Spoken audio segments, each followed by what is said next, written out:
What makes an event or an experience truly unforgettable? Is it the people, the details, something else? Today on the Real Personal Branding podcast, I'm talking with Phil Mershon, a master at crafting and creating events and experiences that people remember long after they're over. Phil is the CEO of Unforgettable Experiences and the Director of Experience at Social Media Examiner, where he helped build and lead Social Media Marketing World, which is one of the biggest marketing conferences out there in the US for sure. He's also a keynote speaker, he's a corporate trainer, a consultant, and he's the author of the new book, Unforgettable: The Art and Science of Creating Memorable Experiences. Phil knows how to turn an ordinary event into something people cannot stop talking about. And today he's sharing how you can do the same. Let's get started.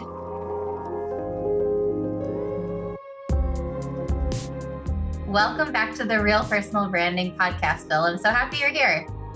I'm grateful to be back. It's so fun to see you, Lauren. Yeah. Okay. So you recently published a book called Unforgettable. And it's about one of my favorite topics, events, and how events can become unforgettable, how they can be super memorable, and people can talk about them for years to come and want to come back to them, want to buy tickets for the next one. And you talk about big events, small events, workshops, all events, and how they can all understand these principles. And I just think that's so awesome.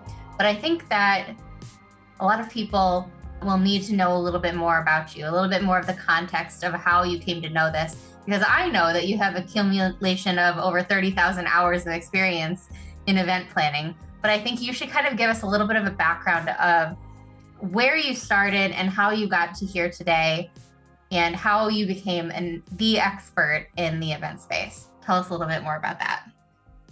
Well, it started when I was 7 years old.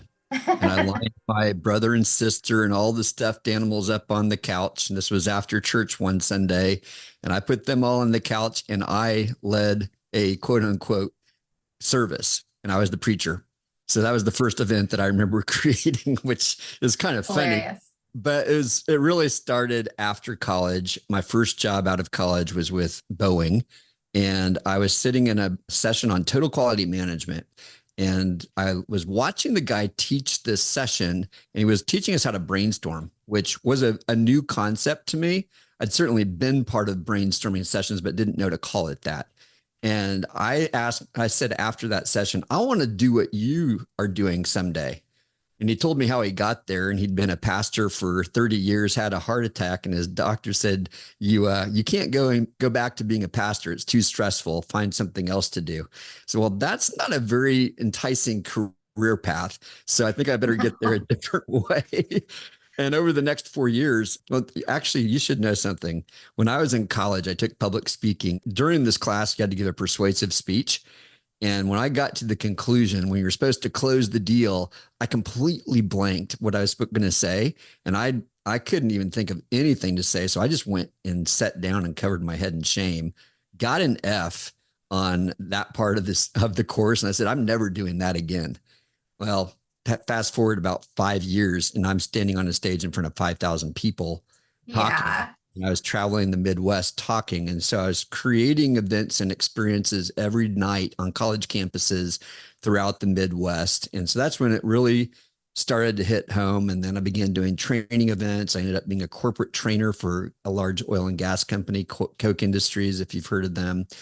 And then I became a pastor, which, for 20 plus years, both part-time and full-time, I was planning services every single weekend and planning retreats and conferences and workshops. That's probably where a lot of my hours and the way that I view events started to shape, because I began I had my own methodology that I created during those years. And then, in 2012, I got hired by Social Media Examiner and we were doing online events. And then Mike Stelzner says to me one day, "Hey, Phil, what do you think about doing a conference?" And I was all game and didn't know to that point in time that I was an event expert. Hadn't even heard of the event industry per se. Right. I just been doing it all this time. And so he says, let's do a conference. And it was over the course of 5 years or so of doing the conference that I started to realize I have a unique way producing events, and I should document it so that others can learn. And so I can remember what to teach people when I'm bringing them on to volunteer for our event. So that's Yeah. really what the impetus was. And that's just some of the highlights of what I've done over my career that helped shape this. And for those of us listening that don't know what social media marketing world is, it is one of the biggest social media conferences in the entire US. Tons of people from every industry, influencers, social media marketing agencies, like so many people there. It's actually one of the first big conferences I ever attended. And I can truly say that, you are the master of events like that. Those events are great. They're so conversational. The networking is amazing. The speakers are amazing. And you guys do a lot of things that other people don't really do to make those events incredible. Through your book, you kind of have this analogy that's like weaved through it about baking bread and about how events are sort of just like baking bread. Can you tell me a little bit more about that analogy and how you relate the event space to baking bread? So it started because I was remembering when I was 12 years old and my grandmother's on a farm in Iowa, and she taught me how to bake a loaf of bread. Mm, And I had this aha moment where I realized, you know what? You can go produce an event just like that 12-year-old as long as you know what the main ingredients are. It's not hard necessarily to produce an event on your own, but it is hard to create a masterful event, just like it's hard to create an artisanal or a master loaf of bread that they're going to put in a Michelin restaurant, right? so true. So, but the ingredients actually don't change that much. The core ingredients are the same in a Michelin loaf of bread as they are as that 12-year-old me baked on an Iowa farm. And those core ingredients are flour, water, salt, and yeast. Mm-hmm. Those are the core. Now you add other stuff to make it flavorful and make it unique and all those things. And some of the things that shape it are like the oven, what type of oven, how long you allow the yeast to rise, different things like that, the quality of the ingredients that go in, all those things shape what it is. But at the core essence, it's those four things. So I was making that association and say, there's really just a few main ingredients at conferences. And it's how you put those things together, the quality of how you do those different things that matters. So using the analogy, content is flour. So that's like the Mm, main thing that people are coming to an educational event. Now, if you have another kind of event like a festival or a trade show or something else, they're coming for a different reason. But it's the main reason people are coming, that's your flour. Then your yeast, that's how people are relating to each other. Today, post pandemic, people are coming to events because they want to connect with each other. They can get this content online, and they're often doing so. So they're not necessarily coming for the content. They're looking for the Q&A after the content. They're looking for mm, the conversations in the hallway, at the lunch table, at breakfast.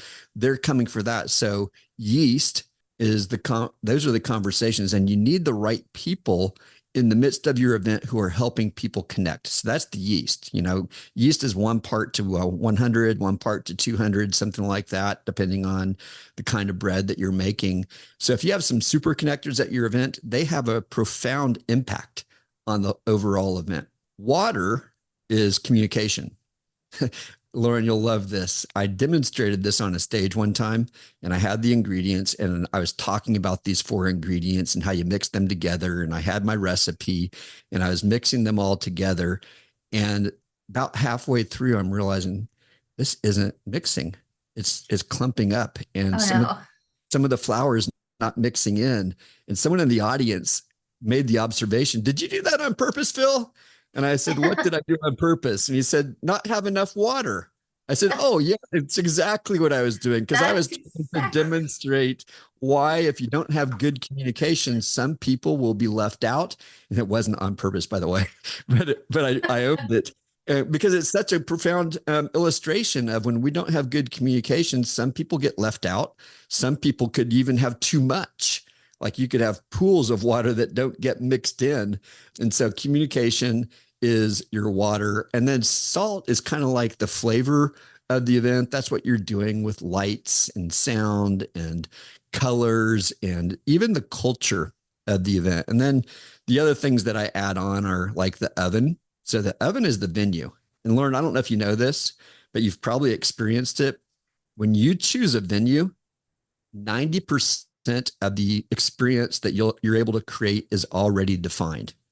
So if Yeah. you choose a museum or a sports stadium, a hotel, convention center, you choose to do it outdoors, whatever you're choosing, that is going to define and create the constraints for what kind of event that you can create. And so choose well. Understand what kind of event are you trying to create. Don't just choose a venue because it's available. Maybe that's all you can afford. Maybe you're on a campus or you're in an office building and you already have it. But if you have a choice, think Yeah. through what kind of oven, what kind of oven, because oven does dictate the bread that you make. So those are the five core things. The last one that I talk about is your crew, the Mhm. staff that puts it together. So again, like what kind of baker do you have? How well trained are they? Do you have the right people Yeah. on this? All that kind of stuff. This is that is gold, and that is so true. Oh my gosh, especially what you said about the venue kind of producing some of the controls of the event, like how people will view it, what they will perceive about it, also what capabilities you have within that venue. That's one of my favorite tips to give someone who says they're planning an event. I'm like, the venue is like a huge piece of that puzzle. So make sure that you can choose a venue where you have the freedom to do all of the things you want to do, and also is not going to cost you so much money that your overhead eats up the entire possibility of the event, right? So like that's a huge thing. I'm so glad you mentioned that. Yeah, you can end up spending a lot of money getting a venue that's already kind of got everything for you. It's got a cool vibe. It's the vibe that you want and it's baked in. Or you can get a cheaper venue that you've got to spend a lot of money bringing stuff in. Right. But you end up probably spending a similar amount of money. So it just depends on what your budget is and what the vibe is that you're going after. So Definitely, definitely. So I know that when you are hosting an event, you obviously need bodies. You need people, butts and seats, right? You need to get people to the event, and not only just people, you want to really get the right people. You want to get the people that you really desire to help, you really desire to impact with your event. You want the right people there. They're not just butts and seats. They're real people who have real ideas and can go out into the world after your event, talk about your event, and also be impacted by the speakers and topics that you choose to speak about or choose to produce at your event. What are some of your favorite methods for uncovering what customers are expecting at an event and how to get the right people to the event that you're hosting? Get the right people to the event that are going to be the people that talk about your event for years to come. well, I'd say there's a couple things. If you have an established brand, it's going to be different if you're trying to start your brand, but assuming you've got an established brand with an audience, ask them via some kind of survey who they are, what they are interested in, what their pain points are, all those kinds of things that you need to understand. And then in that, have enough demographic information that you can paint a picture of the Mhm. avatar of the person, or you might have two or three avatars depending on the size of your event. But I'd start with one. If as long as you've got one avatar in mind, you're going to be able to talk to him or her. And all of your marketing needs to be talking to her, the things that she's feeling, the things she's trying to solve in her business, the aspirations that she has. I think if you don't talk to her, you could get anyone and you may not get the right people there at all. Another thing that you can do, let's say you don't have that research, but you have a sense of what the felt needs are in your industry. There's AI tools and there's chat GPTs out there that can help you with this that people have already created, but you can ask AI to help you come up with that avatar. So say, these are the pain points that I know she's feeling. My suspicion is, she's between ages 25 and 45. She probably lives in North America. She probably has a college degree, things that you suspect, but these are the things she's facing in her business. She's a owner of a business that she started. She's an entrepreneur, blah, blah, blah. Put those Mhm. things in there and it will help you describe and define in much greater detail so that now you've got language. Ideally, you've done the first one and you've already got her language, okay, the things that she's saying about her business. But if you need to, either take that and put it in AI to help you further develop it, or go to AI if you don't even have access to the audience yet. I think what I notice people do in their marketing is they don't know who they're talking to. So they end up Mm, talking about what they care about instead of what the audience cares about. And we all do that. That is a natural propensity in our conversation. When we're speaking, when we're writing, we're talking to ourselves instead of really getting to know who the audience is. If you can, get in conversations with them through social media, get on the phone if you can, and record it and listen to the words they're using. Because I think if you use their words and you understand who they are, you're much more likely to get them there. And that's going to help you define what topics you should have sessions about. Because again, and we've learned this the hard way at social media marketing way world is we had sessions that we thought were interesting and people didn't go to them. So over time, you start following where are people going, and then you start looking at the data on what they're looking at in terms of podcasts and blog posts and newsletter openings and social media and all the different places that you can get indicators that tell you, oh, they're more interested in this than that.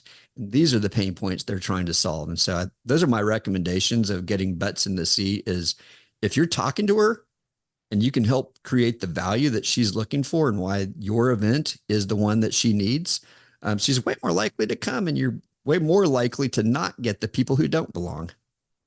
that's incredible advice. And I know that, it's important to get people to the event. And once they're at the event, how they connect with each other and creating opportunities for people to actually connect with each other, learn from each other, connect in a meaningful way is also, it's a challenge. And it's also a really, really big piece of the puzzle.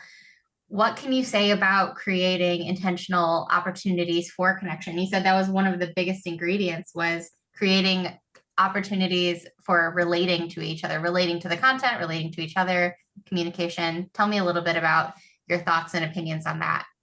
First of all, it doesn't start when they arrive at the building.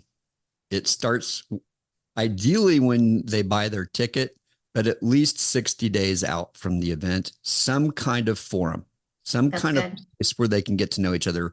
We use a Facebook group. You may be doing it in some other kind of place. If your app allows for community and not just one-to-one connections, that could be a place for it.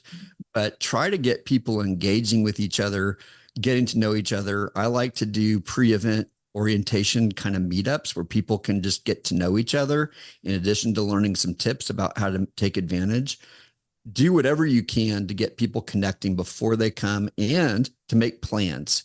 So, this, Lauren, if you've got plans when you go to an event to meet a couple people, it makes you feel a lot more confident. It's like, oh, okay, I'm not walking into an event where I don't know anyone. At least I'm meeting with Phil, I'm So meeting with, true. and I'm an introvert. So if I don't have those plans and I get to an awkward moment, I will leave if they don't do a good job. Now, to get to when they arrive. So, you can start at the airport if you want to. And if it's a larger event, have some signs at the airport that say, welcome, to San Diego, welcome to Houston, welcome to whatever city you're in. You can only do that if you're a larger event. They don't allow you to do that if you're a small event, but citywide events, they'll put that up at the airport. We've a couple times tried to put people out at the airport to greet when they come out. That's a lot of extra people, a lot of coordination. It's cool, but I don't know if it's necessarily worth it. If you've got official hotels, let's say your venue is not a hotel. If it's a hotel, well, we could talk about both, but when they arrive at the hotel or the venue, you need people who are there at the doors, who are greeting at the doors. You're trying to just make sure people feel welcome. The more people feel welcome and the more contact they have with you, and it's a friendly contact, and they feel like they belong at this event, the more likely they are to talk to other people later. So you're setting the tone from the very first moment they walk in the door. You're basically trying to give them a virtual hug, even though it would be awkward to hug everybody, but you can emotionally make them feel like, hey, you belong. We're so glad that you're here. And then the helpfulness of if there's here, you need to find this. What session are you trying to go to? Are there people that you'd like to meet? So now you've got staff who are asking those kinds of questions, and some of them have this superpower of connecting. Malcolm Gladwell is the first person I know who called them super connectors. The idea has probably been around a lot longer than him. He just made it popular. And he claims 20 to 30% of people have that gift. And that bears out in my experience. That's about right, that there are people who just love to do that. And if you can empower them to help the people who are around them, they can't help themselves anyway, but you say, hey, we want you to do this because it makes a big difference at the event. They're your yeast. They're the ones Yeah. who are infecting the whole event in a positive way. So I think that whole first experience, and then I would tell you when they're in their first session, get them talking to each other. I spoke at an event not too long ago that I was one of the last keynote speakers at it. And I tried to get them talking to each other, and they didn't, because the entire event they had not been. They'd been in this passive receiving mode. So by the Mhm. time I got up there, and I didn't know this was the case, no one had told me because I came in for the last day. They weren't ready to talk to me or each other, and it was awkward. But if you can get Yeah. talking to each other and feeling like, okay, I'm not here alone. I know the person to the right is Bill and the person to the left is Sally. And I know the MC is Lauren, and now all of a sudden I feel like I've got three new friends, and I'm part of this group. And I understand a little bit that we're all in this together. We're all here to learn. I'm supported. That makes a huge difference, because when the session's over, I'm going to turn to Bill and Sally. I'm going to have a conversation with them. You said this. I'd like to know more. Or, hey, I'm trying to accomplish this. Do you know anybody? Now, all of a sudden, you've got an ally helping you at the event. So, setting that tone from the door to the first session can make a huge difference in someone's networking experience. And I think it really plays into the idea of customer service, right? Like there are probably things that a lot of people miss when they're hosting an event because they're not really thinking of it from that attendee's point of view or from that attendee's perspective. They're thinking of it from their own perspective and how everything should play out. So, do you have anything that you do prior to the event to kind of look at the space, look at the event, look at what's happening from the attendee's point of view and troubleshoot anything that might get in the way? Yeah, and I learned this from John DeJulius, who runs an event, used to be called the Customer Service Summit. I forget what he's calling it now, but he talks about looking at the customer journey and identifying the pain points and coming up with standard and above and beyond solutions for every problem that you identify along that customer journey. And so that's something I highly recommend is, we talk about it in marketing, a customer journey. What does that path look like to the point of sale? Well, a customer journey at an event is, what does it look like from, their website to the doorstep, to the inside experience, to the departure, to the follow-up? And what are all the little steps along the way? What are some of the high points along the way that you want to make sure that you make those are amazing? What are the places that things could go wrong? And what are the solutions that we have for when they go wrong? And then, you've got standard solutions that you've already put in place, and you've got the solutions that are going to happen if the problem does take place and, your standard solution misses. And then what does it look like to wow them in this moment? You Mm-hmm. can't always do that, but great customer service asks the question, what can I do for one that I wish I could do for everyone? Because when you start doing those micro little service moments, you end up also affecting the culture in a really positive way, because people start to feel good and they brag about it. And they're going to be the ones who advocate for you when someone else is bashing on your event, because someone somewhere is going to have a bad experience. I mean, especially if it's a large event, if you've got 5 people, you can probably control their experience. But if it's, more than 20, someone's not having the same experience as everybody else. Yeah, and I have a personal story. I actually experienced that at your event. I spilled my coffee. I had waited at Starbucks in line for like a long time, longer than I am willing to admit. And Starbucks was the coffee shop inside the venue where we were at. I waited there, got my coffee, and I somehow like pulled the tablecloth out a little bit from under it and it fell, splashed everywhere. I was so embarrassed because this is so typical me to spill something. And one of the people who were like a staff member or working for social media marketing world came up and said, "Oh my gosh, I'm so sorry. This happens to me all the time. What's your coffee drink of choice?" I just thought she was making small talk with me. She went and bought me another coffee and brought it to me. And I ended up writing about her in the survey and thanking her and everything. But it was such a big moment for me that like made me feel like, wow, that was so nice. That was way nicer than anything I'd ever expect anyone to do. And, she had a little bit of power of like maybe skipping to the front of the line to get that coffee, but that was just so beyond nice and special. And I'll never forget it. I'll never forget that. So thank you for sharing that. I know that, there's those micro moments that happen, just like what I just talked about, but there's also the like macro moments, right? The memorable, meaningful, momentous moments. Those are the things that you say make events unforgettable. One of the best ways to create those types of memories is to do something unusual or unexpected at your events. Can you give us an example of anything that you've combined and maybe in an unexpected way? Or do you have a favorite example of something that you've seen at an event that you could share with us? Because that is one thing that I noticed that you talk about throughout the book. Yeah. Well, I'll start with something outside of my event because I get inspiration from this almost every day. And that's Yeah. Jesse Cole and the Savannah Bananas. If you're not familiar with them, you should go look them up on TikTok or Instagram or just on YouTube. They're all over. But they combine ordinary things into something that's extraordinary. So, just an example, they've got a cowboy who is a pitcher. He takes his lasso with him. So once there's a base runner on base, he tries to lasso the base runner as he's going from first to second. Who does that, right? But he's taking Yeah. something that if he was in a rodeo, you would expect it, but on a baseball field, you're not expecting it. Right. So that's like an inspiration. And they're doing these kinds of things every single game, taking things that are from the real world, so to speak, and putting them on a baseball field. And that's what Jesse says. Let's do something that's never been done before on a baseball field. So you can take that same mentality into an event. So I didn't know when I did this the first time that it's like this whole genre. I'll tell you the genre after I tell you what I did. I was noticing that we had a number of people in our community that were former or current performers. In fact, Mm. singers and actors.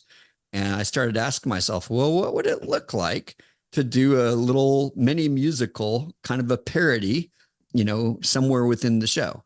So the very first time we did it, no one was expecting it. It was based on The Wizard of Oz, and we had Amy Landino as Dorothy, and then we had several other people who were the different characters, and it was telling a story about how important networking is.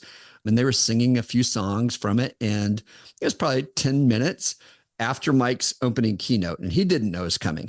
Almost Oh, no one knew that it was coming. Okay. And there were people who got up and left the room because they thought his keynote was over. They wanted to get to the networking hall as soon as they could. But most of the people stayed. We got a standing ovation because wow. because it was a bold move because they'd never seen that done at a conference before, and and it was done well. It wasn't done shoddily. So you're taking something that you would expect to see somewhere else, a musical, doing it at a marketing conference, and all of a sudden, people are talking about it, for years to come. Now it turns out there's this whole genre called industrial musicals that have been around for decades. It's kind of like soap operas, but instead of soaps, operas for advertising soap, these were industrial musicals that were helping to, advertise a business or create moments for people inside the business, but they would take an existing musical and write new lyrics and whatnot and do it. So we weren't necessarily being new, but we were in the marketing space. Another thing is, You've heard, and I tell about it in the book, the toothbrush story. So you expect there to be toothbrushes at the front desk in a hotel. If you forgot your toothbrush, forgot your deodorant, forgot your razor, whatever, right? They have the list of things in your room. If you get there and you've forgotten it or you lost your luggage or whatever, you don't expect that at an event. So, but one year we were moving from being a single hotel event to a citywide event, and we were asking ourselves, what's going to cause people to leave the venue and maybe not come back? And not coming back is bad for them. It's bad for us, bad for the sponsors, bad for the speakers. And we realized there were three main things. One was they need to get some work done. Two is they might need to take a nap. And three is they might need to brush their teeth. So we said, well, the first one, work, let's create spaces and make sure there's good Wi-Fi in those spaces. Second, we said, let's create a quiet zone where people can kick their feet up. If they want to get some shut eye, they can, or if they just want to put some headsets on and be able to chill for a few minutes, they can. I love that section. Yeah. And then third was, well, what if we put toothbrush and toothpaste and mouthwash and a couple other essentials in the bathrooms? And I learned we didn't used to do this, but I guess we put feminine products in there too now. Yeah. I heard about that recently that, if you need those were in there too. And, and we would have people come up and say, I need this or I need that. And we say, well, follow me. And they'd point them to the bathroom and lo and behold, everything they needed. And they're blown away. Again, you don't do that at events, but we did. And now other people do it too. I go to events that actually do it better than we do because they get their staff to go out and find stuff that they think people need. And it's like, holy cow, you got 25 different things here in the bathroom. That's a lot. Yeah, no, I think that's such a great point. And I've definitely used some of those things in the bathrooms before. I've definitely used the mouthwash or grabbed a mint or a toothbrush. And it is so smart to say, okay, what would cause someone to leave this event or to go home or to leave and not come back for the day? What are the things they need? And I've also definitely used that little nap section before. Because being an introvert, sometimes I need a little introvert nap, a little introvert charge. Okay, so the thing that's burning on my mind is like, we've talked a lot about big events on this show so far in this episode so far, but I really want to know also about some smaller events and like how these roles apply to maybe a 200 person event, 100 person event, or even a retreat with like 12 people. What are some of the things that you found have been really successful for those events? If someone was starting today, because most of the people listening to this are probably going to host a conference within the next 5-6 years, but it'll probably be small on the smaller end, 50, 60 people. If they could choose one thing to learn from this podcast right now, where should they start? Where should they gather the advice from all the things that we've just talked about? And what are the first couple of steps? I think no matter the size of your event, you want to get to know the people. You're creating events for people, not blocks of people.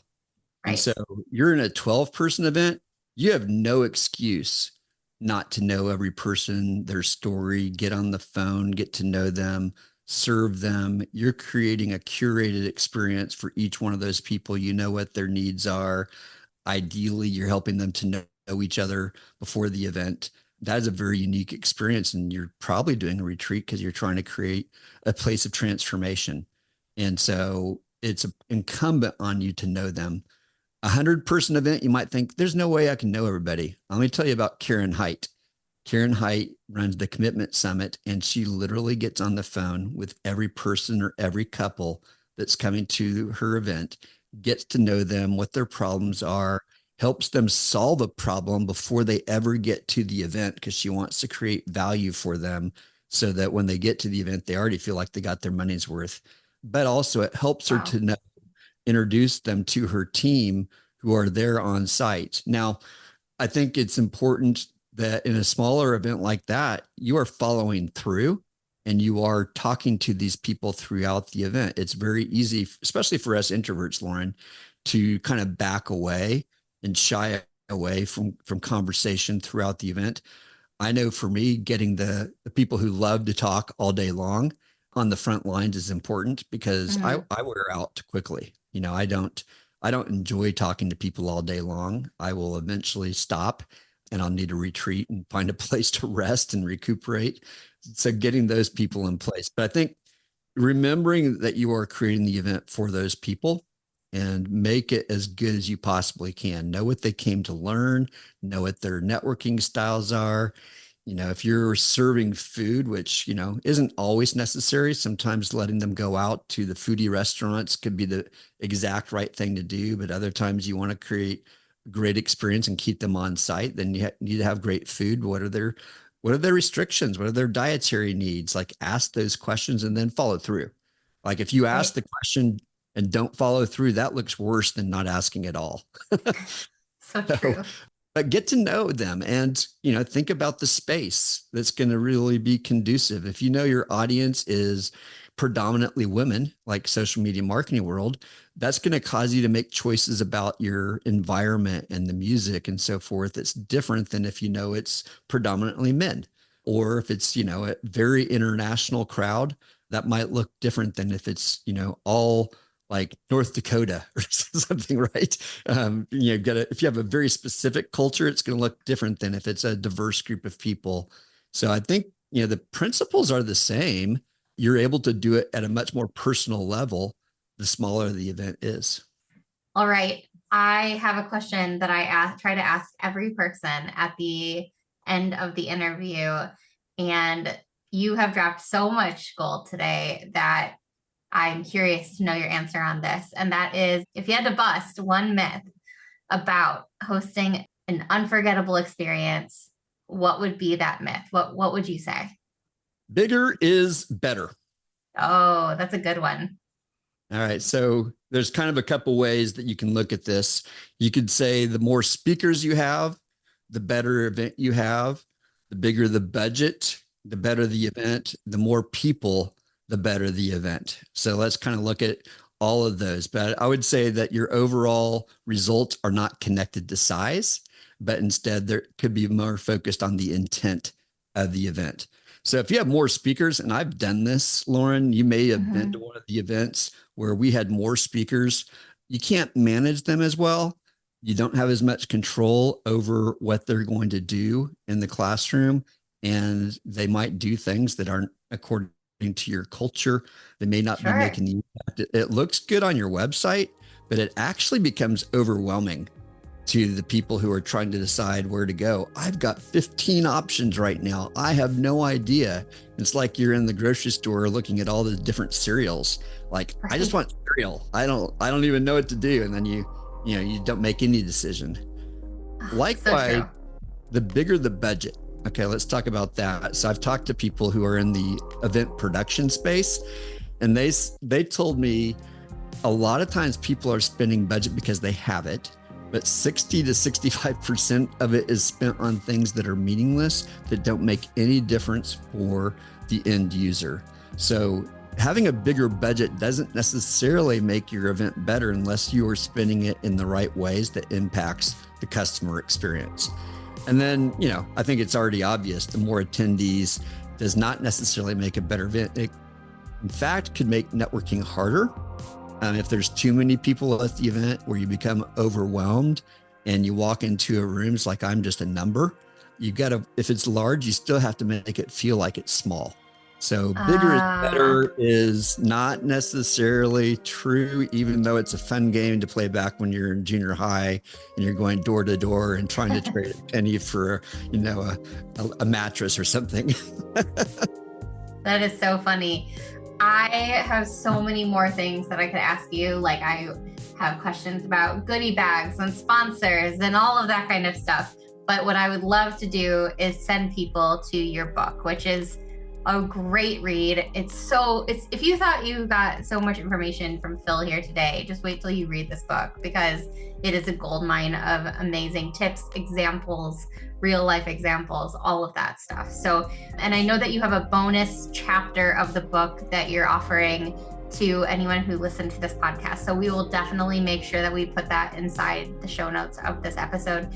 Thank you so much for being here today and for sharing so much knowledge with everyone that's listening here today. It's been my pleasure, Lauren, and I hope to talk to you again soon. Yay. That was such a good interview. Here's what I want you to think about. What is one unforgettable event or experience you've had? And more importantly, why did it stand out to you? What can you apply? I loved this conversation with Phil Mershon, and I hope it gave you new ideas for creating those really unforgettable moments in your business, in your life, in your events, your experiences. If you enjoyed this episode, please take a moment to rate and review the show. Come find me on Instagram or LinkedIn, or share the show with a friend. It really, really does help. Thank you for listening to the Real Personal Branding Podcast. I will talk to you next time.